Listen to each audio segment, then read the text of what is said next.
Oh, let me tell you something. Busting makes me feel good.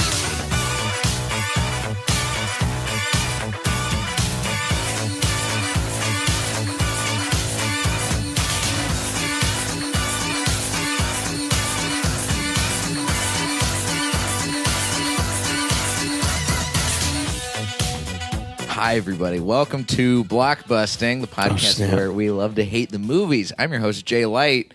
Joining me today, live from Spanish Harlem, my guest, Evan Williams. Hey, yo, how's it going? I'm good, man. Good. How are you? I'm good, man. It's good to see you. It's good to see you, too. It's been a while. A long time, probably since Rose Battle. I think so. Yeah, you didn't come to LA in between that, did you?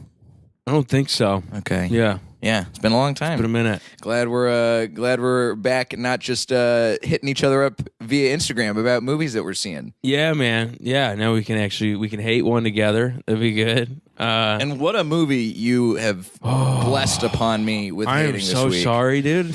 Halloween Resurrection. Yeah, I watched it last night, and I did skip 30 minutes in the middle because I have seen it before, obviously. Mm-hmm.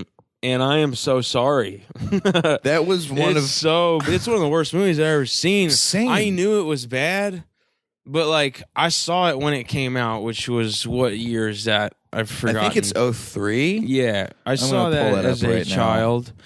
And as a kid, you like every movie, you know? Like you just like you walk away and you're like, that was a movie.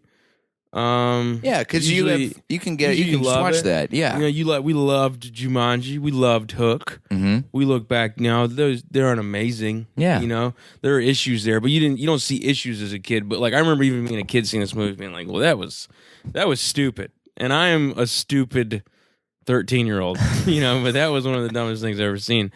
I figured it'd be dumb but fun, and I rewatched it last night. It was awful. It's just dumb all the way around. Awful. So if you have not seen Halloween Resurrection, so this is basically what it is. Halloween Resurrection is a 2002 American slasher film and the 8th installment in the Halloween franchise. Mm-hmm. It continues with the masked serial killer Michael Myers continuing his murderous rampage in his hometown of Haddonfield. Yet this time, the killer's old derelict childhood home is being used for a live internet horror show.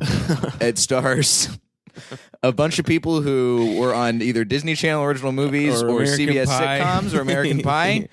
Tyra Banks, pre-America's Next Top Model, and Jamie Lee Curtis reprising her role as Laurie Strode, and the cherry on top, Busta Rhymes. Busta, break your neck doing fucking karate. Yeah, he has one sideburn. Did you notice that? Yep. He only had one sideburn, just like a Bluetooth, like he's talking on. He had like a skinny sideburn on his left side, up to his mouth, like he's speaking on a Bluetooth, making calls, like Tony Robbins style. Yeah. If somebody could have gotten to Tony Robbins and told Busta Rhymes, had him motivate him to not make this movie, that would be huge, man. It would be great. That would be a big deal. I think automatically anyone should be skeptical of a movie where Busta Rhymes gets top billing. Yeah. Just as a baseline. Just as a baseline. Has he been in another movie? I'm sure he probably has been. Probably has. He's but probably playing Busta Rhymes, you know? Yeah. But to play Freddie Harris?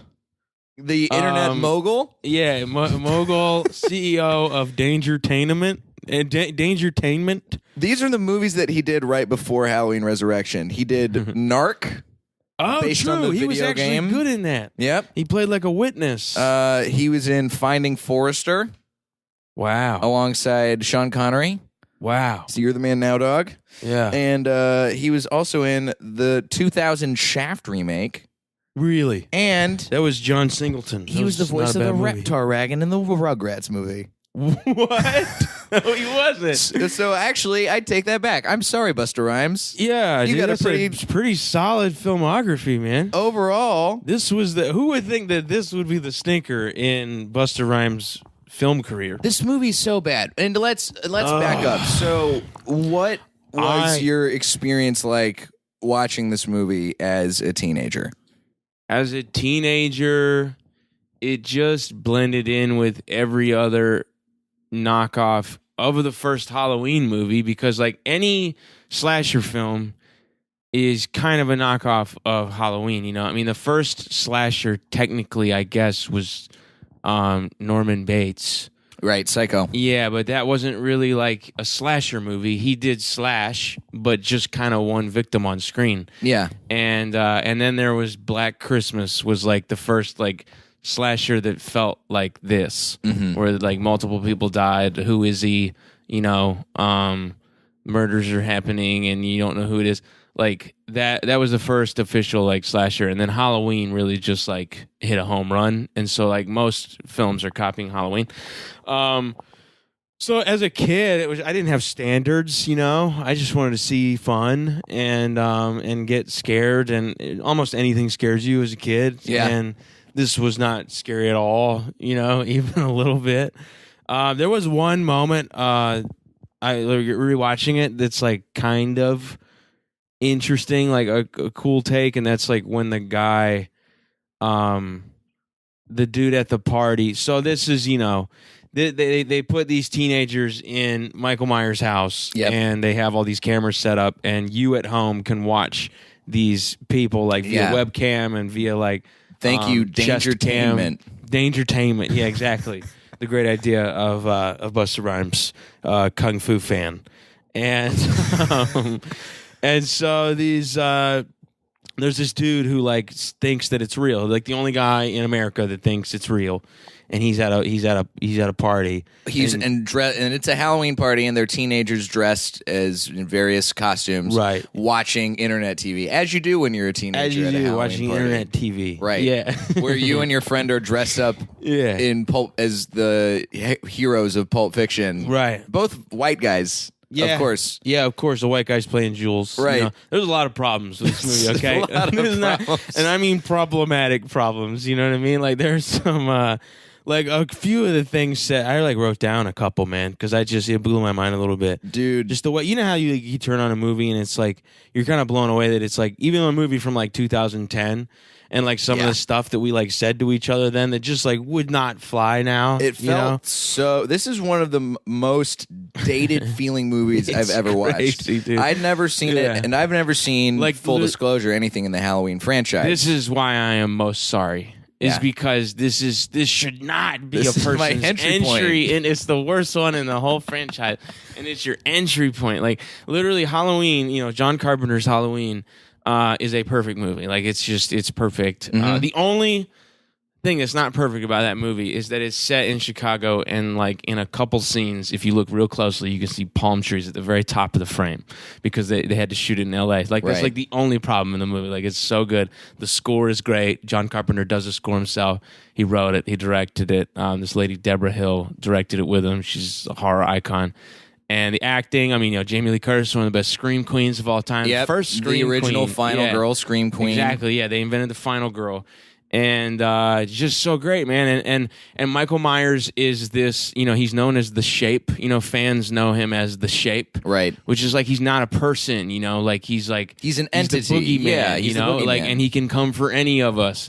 And he wasn't written as her brother until the second movie. And so this remake it's not a remake, it's a sequel that's happening that Danny McBride and David Gordon Green put together. Good old North Carolina boys. Good old Carolina boys, exactly, man. And you see my voice change when I say Carolina? Yeah. I don't know. We dragged along a little bit into it. Man. You know how it goes. You know how it goes, boy. I just watched The Staircase, and have you seen that? Never seen The Staircase. Docuseries. It's really great. It's out on Netflix now with a couple new episodes. Okay. And it's Durham. And so there's something I know. The only thing I've heard about The Staircase is that there's an explanation for the murder involving an owl flying into the house. Interesting. That's all I know, though. An owl? I don't even remember that. This an is owl. This just extensive Wikipedia research. Oh, yes, where the yes, owl yes, like yes. flies in and hits like, off the stairs, pecks her head. Yeah, dude. There's all kinds of crazy things to try and justify anything happening, but him totally killing his wife. You know, he definitely killed his wife. But there's like moments in it where it's so Durham because like. He's bisexual, and so like the lawyers have to talk about that. You know, they're like, well, listen, you know, they're going to be talking about how you have been with man. And like when they just say that, like other lawyers are like giggling and stuff. And you're like, oh my God, come on. But you remember it's 2001 in Durham, North Carolina, you know? So anyways, a couple of Carolina boys are doing this sequel. And it seems like they're doing it up right. We just watched the trailer right before here. Exactly. You saw the trailer, and they're doing it right. A good horror vibe. Yeah, no, it's great. They're making it scary again, and like Danny McBride is a huge horror fan, and he respects Halloween in that it made you afraid that Michael was coming for you because it was random that he was killing these girls. In the first movie, it was random. He was just an escaped mental patient that's killing people. And in the second movie, a very like rushed side plot is that he is actually Laurie Strode's brother, Jamie Lee Curtis's brother. A lot of people think that happened in the first movie because they just like kind of put the whole franchise together in their head and it blurs. But the first movie, he was not her brother. And so this new movie is taking that away. And this movie, Resurrection, directed by the same guy who directed Halloween 2. Get out Rick of here, Rosenthal, dude. yeah. I didn't know guy. that. That's crazy. This movie is, and it's from the get-go, really, like I said, it's really dated feeling. You get in there. I mean, the lead character like talks to people on a Palm Pilot. Right. You know? And they're using Palm Pilots. They still have Windows 98 on all the computers. She's riding a moped, just to let you know. She rides a moped on the sidewalk. Yeah. And she's dressed in all black, and she's talking about she's different. learning about Jungian psychology and talking about the shadow. Because she's not like us. She's bro. not like us. Absolutely not. But she's friends with a weird blonde gal who just wants to be on broadcast TV. Real quirky. Super quirky. She's from like Battlestar Galactica. She's actually not bad. But yeah, everybody's bad in this. Everybody's bad nobody in does this. a good job in this. It's from, and that's the thing. Even like I love Jamie Lee Curtis as an actress, and I think that this movie, I was just reading after I watched because I was so upset that I had to actually finish watching this movie all the way through. I was so mad for what I've done to you, man. I really I was mad at myself. I should have picked a movie that's somewhat enjoyable that I have problems with. I started watching it this morning. I get up early just so I can be like, all right, I'll knock it out. Yeah. The internet connection at the place I'm staying right now is unstable, and it got to the last 10 minutes of the movie, right before Busta Rhymes comes in and saves the day by doing some kung fu shit with a shovel. Like, yeah, it's so embarrassing. He makes those noises. It's so embarrassing, dude. Talking to There'd be Bruce so Lee's many ghost articles on the about this Bluetooth. movie if it came out right now. And and the movie stopped because the internet cut out on me, and I was just internet's raging. right. I shouldn't have watched the rest of this movie. I should have just given up. I kept nodding off. I didn't drink any coffee. I was like, maybe a horror movie. It'll get me a little bit. It's a real bad sign for a horror movie when even the jump scares don't scare you. Oh yeah, I mean that's like I don't even say that's like a bad. I think it's a feat to have good jump scares. It's hard to have good jump. It's like a joke, you know. You have to build tension. You have to have a misdirect and break the tension with that misdirect and that pop. You know, it's like a punchline. It's like it's tough, man. You have to lead people's eyes and mind one direction and then come at them in a way that they aren't expecting.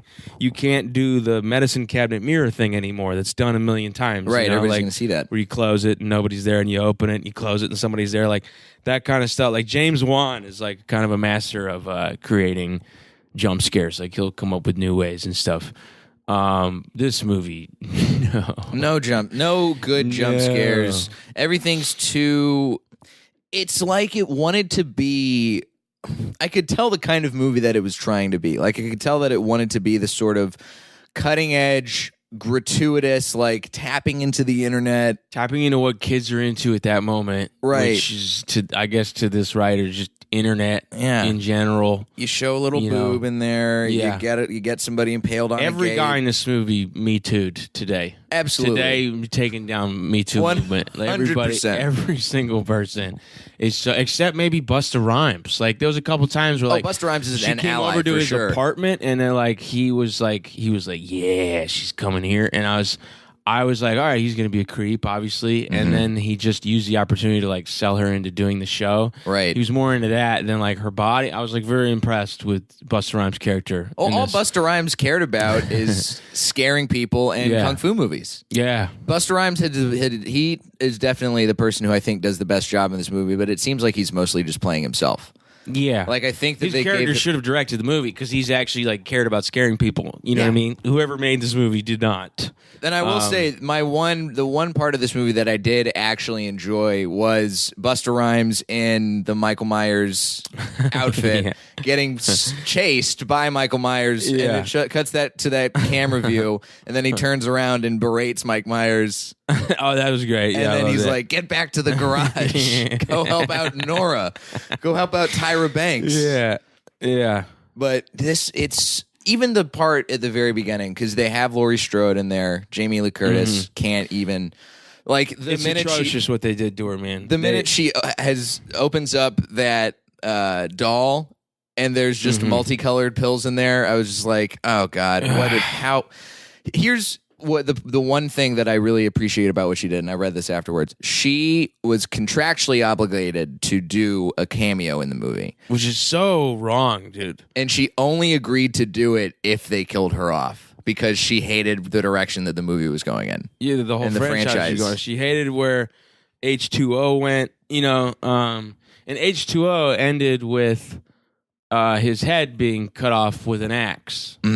And other franchises like this, like Friday the 13th, Freddy, Nightmare on Elm Street, they all at least, like, in the first scene of the next movie have something that shows how they are still alive. Like if Michael Myers drowns and he's like tied, if Jason Voorhees drowns and he's like chained to the bottom of a lake, you see it get struck by lightning and like he floats up and he, whatever.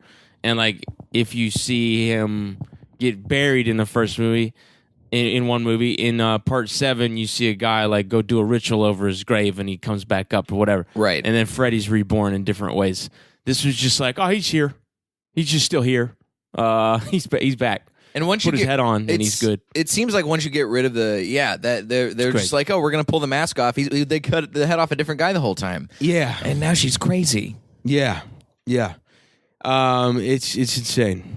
So this movie is the last of the original Halloween franchise, as it were. And right after this is when Rob Zombie came in and rebooted everything too. Right, and even the normal franchise has different branches. I saw like a tree, and it's like, all right, so there was the first movie, and it like John Carpenter saw it as potentially just being called Halloween, and it'd be an anthology franchise. Right. And that's the what happened next with movie 3, would be about right? something exactly. The next movie would be about something random, and just a completely different thing. But it would have the name Halloween, like Black Mirror or something, And then the next movie they were like, no, we need Michael. Like people love Michael, And so he like admittedly lazily wrote the next one, and I mean he's my hero. Like The Thing is my favorite movie of all time, and big nice poster for that right here. Little Mondo going on the wall, and he did 2, and then when 3 came, they were like, actually, let's do that. Let's try the anthology thing, and so they did a movie about these masks that when you put them on, it like melts your head or whatever, and What? it's a weird thing. It's called Silver. What's it called? They actually flashed it in the trailer for 1 second as an homage to that. There were people wearing these masks. Silver Shamrock is like this. There's this company that's like trying like a mass murder, and like they sell these masks, and then on Halloween, like they press a button and something happens. And it starts everybody wearing the melting your mask face. dies, or like I don't remember specifically. They either like die. I remember melting happening. They either like melt your head or they like mind control you or something. But I was gonna go hit up the open mic at Silver Shamrock later if you wanted to. Oh yeah, it actually closed down. Shit. Yeah, the open mics ruined that place. The open mic is done forever. Yeah. The bar is done forever. Yeah, just like Halloween 3. And then they brought Michael back in Halloween 4. But in Halloween 4, 5, and 6, Laurie Strode is dead. And so it's this weird thing where, it's Halloween 1, 2, Laurie's alive. Halloween 3 has nothing to do with anything. Right. Halloween 4, 5, 6, she's dead. Halloween 7, she's alive. And that's H2O. Yes. H2O, yes. And then Resurrection, she dies in the movie. And then, you know, the 9th and 10th film that came out were remakes, and then, you know, the 11th film, she's alive. It's very confusing. It's like Fast and Furious, you know what I mean? Like, it's just very weird timeline. Like, Fast and Furious is 1, 2, 4, 5, 6, 7, 3, 8. Right. Is the linear, you know, timeline. But at least, like, with the Fast and Furious franchise, you're adding more people who are doing things for the franchise as time goes on. You know, you bring in The Rock and Jason Statham. There's nobody who they brought in to really help. It got better and better. Along. It got better and better. I used to watch those movies as a guilty pleasure, and then it became just good movies, like where everybody was watching them too, and I was like, oh. Oh, great. This was like my thing I couldn't tell you about before, but now you guys like it too, because The Rock said that was like that time frame that The Rock was just saving everything. Oh yeah, he came in at G.I. Joe 2. He was in that, like, he was in Journey to the Center of the Earth 2. He just he started like saving stuff. Was he the Vin Diesel was the pacifier? I'm thinking of The Rock does some other Disney movie where he's like a babysitter or something. Oh, the Tooth Fairy. The Tooth Fairy. Yeah. I haven't seen that. I think for me, the I was OG... working in a movie theater when that came out, and I didn't even watch it. When you're working in a movie theater, you see every movie. You know, you just like pop in. Oh yeah, and you watch. At least see some of it. Watch whole things. You just pop in for a little bit. Pop in, you get fragments. You know, I didn't even walk into that. So, as a big horror movie fan, yes, and I know that this is probably. It seems to me like your favorite genre of film. I'd say so. Yeah, I love good horror. I love like what horror can be. Like Get Out. You know, where you touch on something that's scary, that isn't talked about enough, like a black person walking through a white neighborhood can be creepy for them, you know, like the stigma is that, like, you know, white people don't want to walk through a black neighborhood. It's like, no, it's actually horrifying for us too. So here's a horror movie that like dives into that, and it's like we were able to touch on stuff like Night of the Living Dead, you know what I mean, was like one of the first that was like social commentary. I love when it's great, you know, and when it's really great, it brings people who aren't horror fans, and they're able to appreciate it. Right. This is literally the worst example ever of a horror movie, though. And it's a very specific, because that's the thing. Like the slasher movie, really, I don't know if it is going to be back in style the way it was way back in like the 70s and the late 70s, early 80s. Yeah. Because at that time, it was sort of a reaction to. At the time, society, and it was a societal, like, all right, we're gonna make movies that are jarring and violent, and you don't know why these people are getting killed, and we're not gonna do a lot of explaining. We're not gonna spoon feed you anything. We're just you're gonna see this. You're gonna be terrified. Yeah. And now it's gotten to the point where those movies get sequeled to death. And they're just not compelling anymore, it seems like. I remember when I was growing up, and when we were growing up, rather, we're about the same age. Right. How old are you? I'm 27. 29, yeah. So there's a dearth of awful sounding, like Jason X. Remember that? Or Jason in space. That was where you went. You went to New York, and then you went to space. That's that was like the progression, you know. Freddy versus Jason. Yeah. You know, in movies that it's like, I think the only franchise that kind of got away with it was the Chucky franchise, because then they leaned really into the horror comedy aspect after a while. Bride of Chucky, Seed of Chucky, those are fun, especially Bride of Chucky. It's a very fun movie. Yeah, but everybody went to space. I was just thinking about that now. Like Critters, Leprechaun. Leprechaun went to space? He went to space. Was this before or after he went to the hood? This was after the hood. After he went to the hood twice. He went twice? He went to space. Leprechaun to the hood and then Leprechaun back to the hood? You know what? I might be wrong with that. He went to the hood twice. I know that. There's like back to the hood. Space may have come before it, though.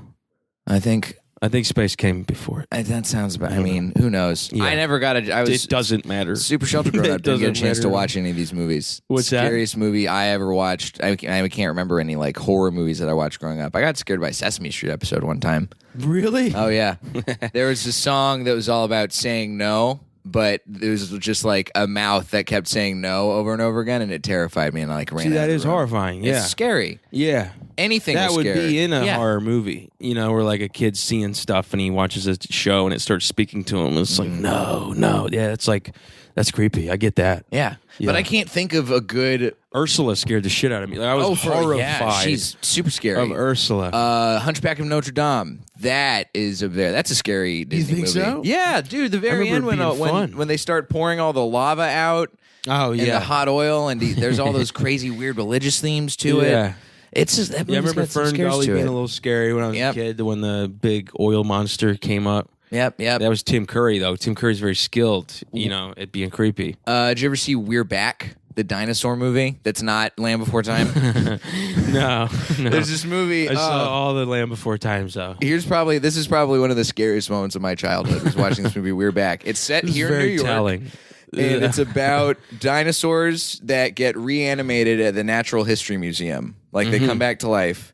And they're super happy dinosaurs. Like a scientist like turns the bones back to life, and they're It's a like, true story. it's an absolutely true Yeah. story turned into a cartoon. And they Right. like march in the Macy's Day Parade, and everyone's like, yeah. But then there's this evil doctor, That's Screw fun. Eyes, and he has Screw screws eyes? for eyes. That's horrifying. Yep. Scary. That's some James Wan shit right there, like the Crooked Man and Screw Eyes. I Yep. could see that. Scary right off the bat, and then he turns the dinosaurs evil.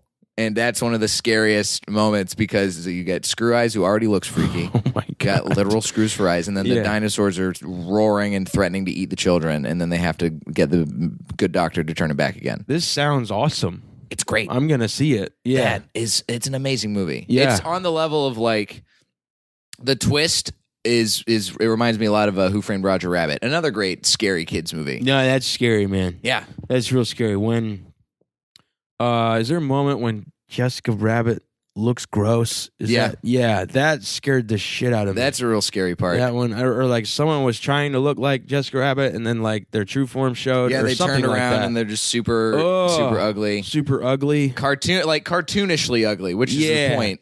Right. But, and then That's you a got brilliant movie. Christopher Lloyd, of course, starting to become a cartoon and being terrifying the whole Yeah. time. And the face melting off. That was great. I love a face melt. Also, one of the saddest moments in movie history when they dip the shoe in the dip, and the shoe is like, it's Oh, and it's screaming and screaming. stuff? Yeah. Whew.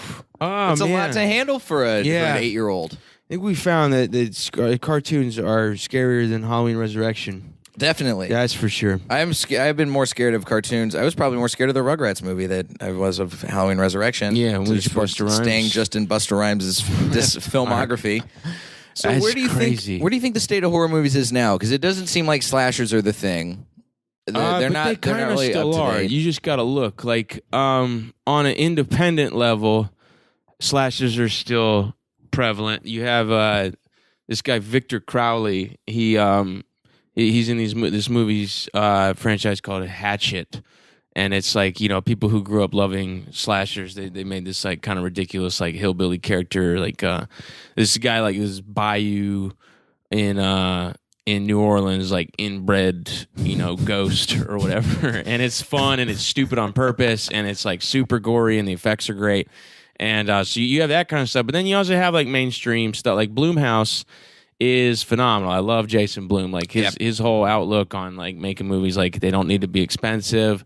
He looks at scripts that everybody said no to. Like everybody said no to Get Out, Right. Everybody said no to The Purge, and nobody was really picking up Paranormal Activity. And he was the kind of guy that was like, no, this is great. Let's do it. Let's do it for $60,000 to $4 million, and you make so much money. That's what it really is. It just makes the most money ever. And so because it makes the most money ever, I think it is still prevalent. Like you have the movie Happy Death Day came out last year. That was a slasher. That was classic, like straightforward slasher with a Groundhog's Day twist, or whatever you call it, like it's basically Groundhog Day. yeah, it was Groundhog Day. It was like like Edge of Tomorrow. Didn't that movie like get another name? Yeah, Edge of Live, Tomorrow Die, became Repeat. Live, Die, Repeat. Yeah. Because Edge of Tomorrow was too confusing for people. And so Live, Die, Repeat isn't. No. Yeah. It explains everything it does, right it does, there. Yeah, it does. Yeah, so I mean really Edge of Tomorrow is kind of poetic though, It's like you're never quite make it there. You're like hanging on the edge of tomorrow. Like Yeah. it gets there and you start over. I don't know. I think that I'm giving it too much credit. right, but if you want to see a movie about people living and dying and repeating, you don't want it to have a poetic title. You're right. That's not the audience that they're trying to go for. No, you're right. You're right. 100%. That was a great movie too. Yeah, Like really good. Emily Blunt, the great late Bill Paxton. mm-hmm. I mean, who does a scared face better than him? Nobody. The best dude.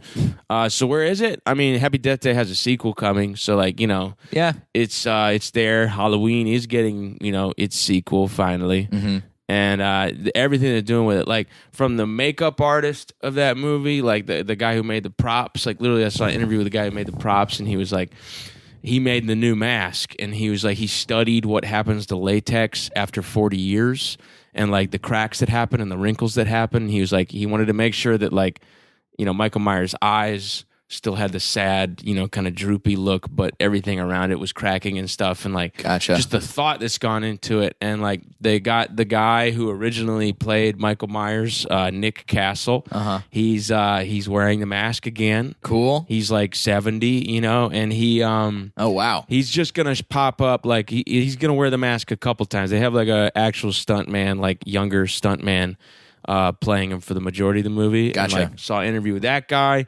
He was talking about just what it was like to embody Michael Myers. He was like, it was freeing because like Michael Myers is this guy who has these cravings and he doesn't deny them. He is 100% who he is.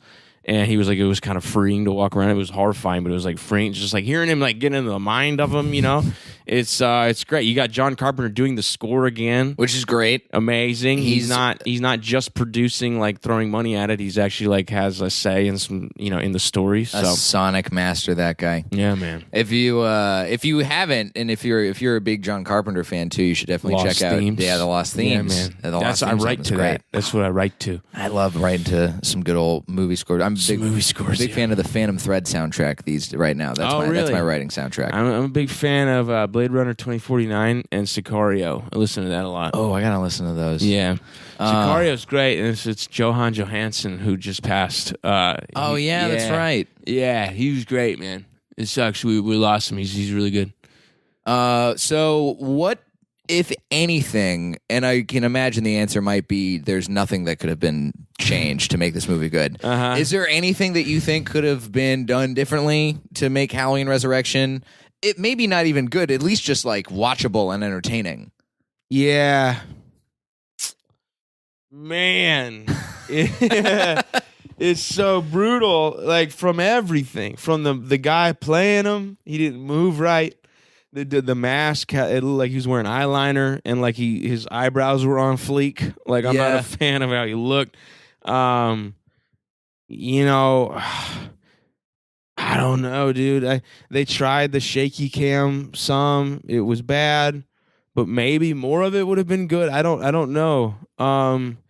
If they would have let things breathe without trying to shove in like little quips and stuff, like us, just the dudes hitting on the girls were like it was uncomfortable to an extent where they're just like going for laughs and stuff. And there was like one thing I was saying is I do like the moment when that dude was at the party and he was watching and he was able to like communicate with her, and she was like, "Where is he?" And he was like, "He's in the upstairs hallway or whatever." Like that would have been Right. good if you really like dug into that, where like she can't see where he is, but this dude's watching. Right. They didn't really let that sit. They didn't like.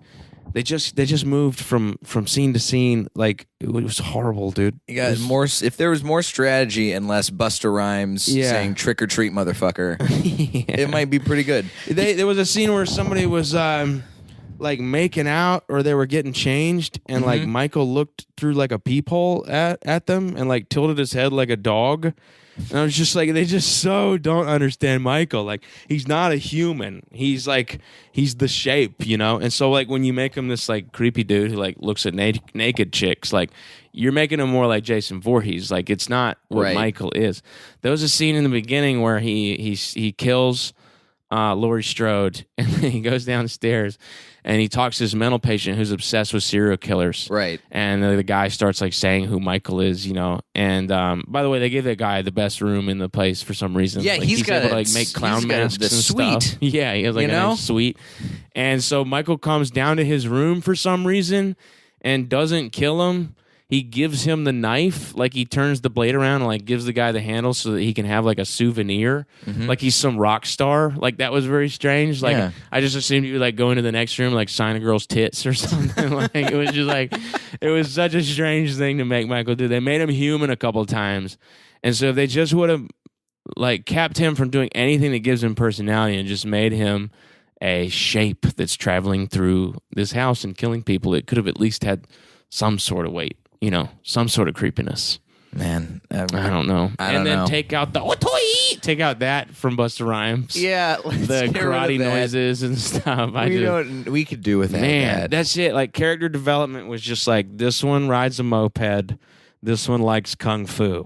That's all of the thought that went into character development. And this one's blonde, and that's it. Yeah. This other dude's kind of edgy, right? And he's talking about darkness and stuff. This one girl is like in, like, what's she studying? She's like, studying something, and it was supposed to make her like a smart person that isn't cool with like the flirty stuff. Like feminism stuff. I think it's something along those lines. If I can't, that's feminism. She was in like feminist studies or something like that. But then I wrote down what she said because it blew my mind. She said, this dude was like, he trying to have sex with her, and he's a music major, and she was like, screwing a music major would be tantamount to lesbianism. And then he looked at her, and he was like, I could get into that. And it was just like they were trying to be woke in that scenario, and it was like one of the most woke things said. As woke as you can be in 2002. Yeah, shit. Just saying, ew, I'm not a lesbian. It was bad. Is there a good horror movie or that you would recommend that's out or something that you're a big fan of? Yeah, I would just highly, highly, highly recommend Hereditary. I would really recommend going to that.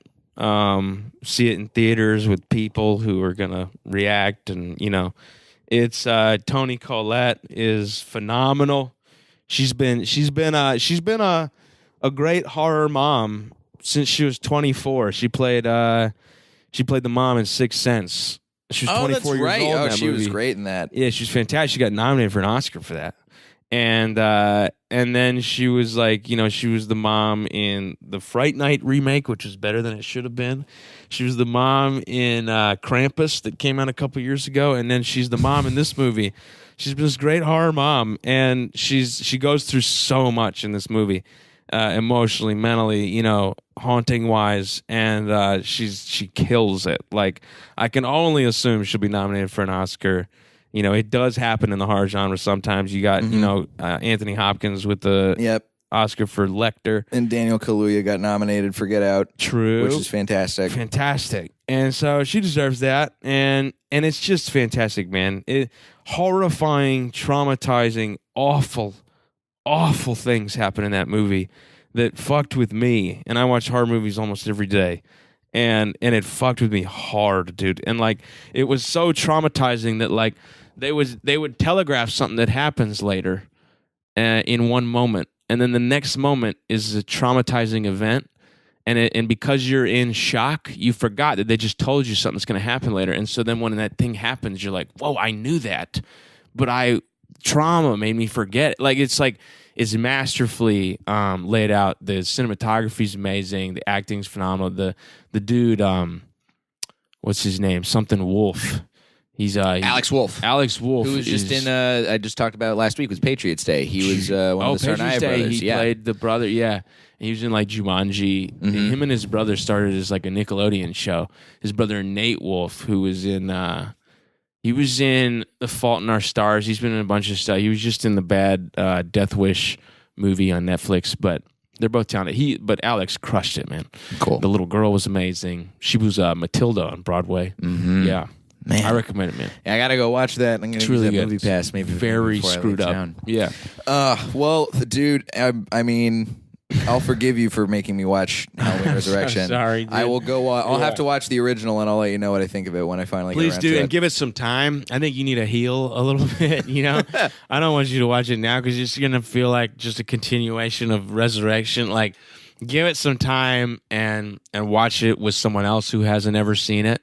and it's great, man. Noted. It's so well done. Well, Evan, thanks for coming on, man. Dude, it was a pleasure. Where can my listeners find you on the internets? You can find me on the internets. I guess I'm still on YouTube, and I'm on Instagram and Twitter at It's Evan Williams, and you can find my show dates there or at evanwilliamscomedy.com. Sweet.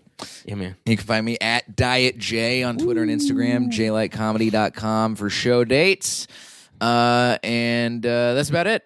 Guys, this has been Blockbusting. Go see something good for a change. Yeah, don't watch Resurrection. Don't. Just don't put yourself through it. So bad.